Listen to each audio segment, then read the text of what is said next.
Right, the Porsche Taycan 4S. It's so good to be back in one of these. I drove one of these a couple of months ago at Millbrook Proving Ground, and at the time I didn't make a video, but here we go. Today's my opportunity to make a video on the Taycan 4S, and yeah, I'm so excited to drive this car again. Oh wow, it's like a hyperspace, vortex kind of thing. I don't know if you noticed all the scenery behind me going past really fast. Yeah, I definitely noticed that. such a powerful, nice car. Anyway, so the Porsche Taycan 4S, it's one of the entry-level Porsche Taycans. So it's not even the Taycan Turbo S. That comes in at £140,000. The Taycan 4S, the one I'm driving, starts at around £83,500. The one I'm driving costs £100,000, and for that you get ambient lighting, Bose surround sound system, and a panoramic fixed glass roof, amongst other things. I don't know if you can see that on the camera, but it's just here behind me. And it's also got the Performance Battery Plus package. Now that means that just gives the car a bit more performance, but this car is quite impressive in a lot of ways. Battery charging, one of the biggest technological advancements with this car is how quickly it charges the battery. The battery charges from 5% to 80% in just 23 minutes. Now that shows that this battery technology has come a long way, and obviously this is Porsche's answer to the electric car. This is Europe's answer, and this is such an exciting car. Getting in the car, you definitely feel different. It feels so much different from a normal car that we're used to. This is typical Porsche spin on an electric car. I'm definitely feeling my driving position is a lot more sporty. I feel a lot closer to the road, and the pedals are definitely in front of me rather than me being over the pedals. I definitely sat in a bit more of almost like a racing driving position. You've got this beautiful digital dash in front that curves around the steering wheel, and the steering wheel has this Alcantara leather on it. It's all really quite nice.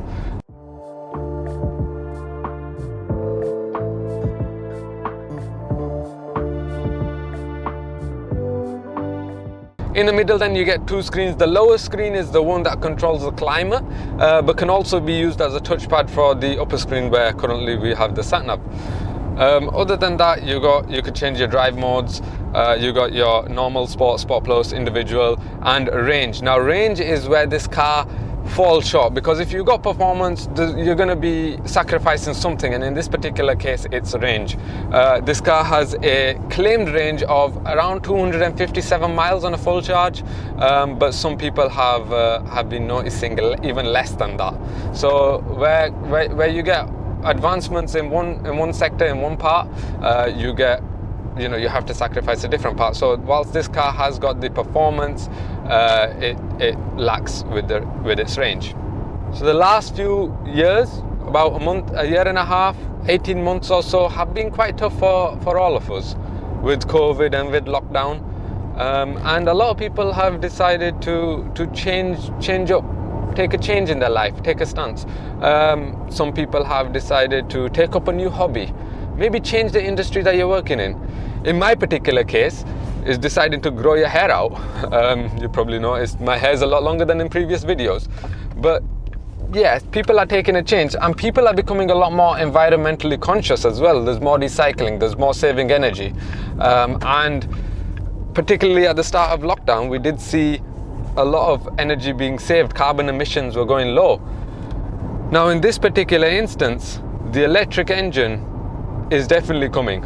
I mean, places like New York only a couple of days ago, from when I'm recording this video, have announced that in 2035 there will be no sale of any internal combustion engine cars.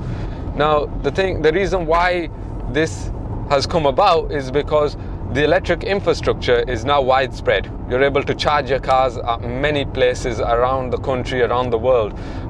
Before, that's what was lacking. But now that electric cars have been somewhat adopted, the infrastructure is just going to grow massively, and cars like this are going to be cars that us motoring enthusiasts look forward to. I mean, it's Porsche, it drives like a Porsche, it's typical Porsche, and I love Porsche. So yeah, cars like this are the cars that we want to drive.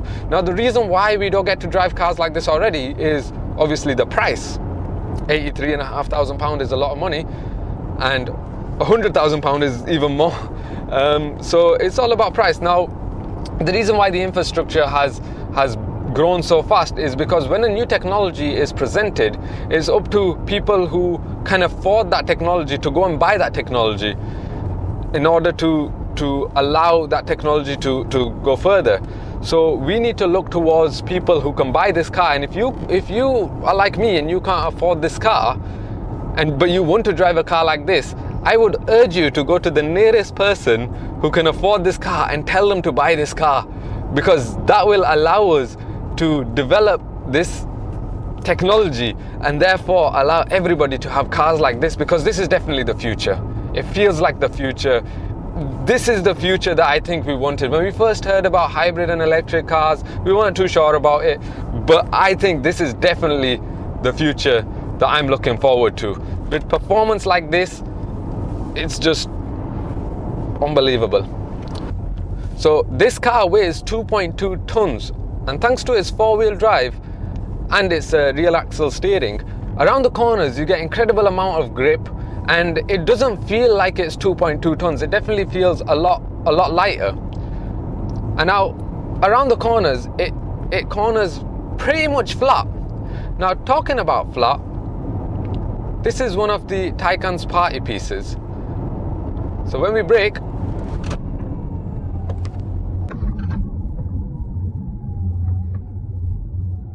it just stays flat. That video was not speeded up or anything. There's none of this movement, there's none of this losing grip in the tires. The chassis stays flat. It's flat, and that's such a weird feeling, such a great feeling. Now, the adaptive suspension, again, I can't really find any bumps. There's one here. Like, I don't know if you saw that bump, but that just felt like nothing. At Millbrook, I was told to go over some pretty large bumps at some pretty high speeds, and I was really surprised at how well the car handled it. I would not go over those bumps in that speed, even in a Bentley Flying Spur, which I did, but not at that speed. So the Porsche Taycan, it's just so clever with its adaptive suspension. When the front wheels feel something in the road, they automatically let the rear wheels know, and you don't feel anything. You just stay so comfortable. You're cocooned in this sort of luxury, and it's so comfortable. So yeah, this car it's unbelievable. It's mind-boggling the things it could do, particularly again with the acceleration.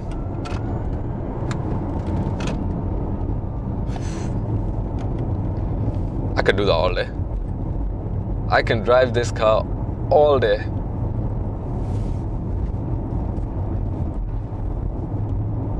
I really like this car. I really like this car. I don't want to give it back to Porsche. If you're watching Porsche, can I keep this car, please? Please. Kind of sad now. I have to give it back. The Taycan 4S does well to provide you with the same great driving experience without compromise. If this is the future, it's certainly one I'm looking forward to.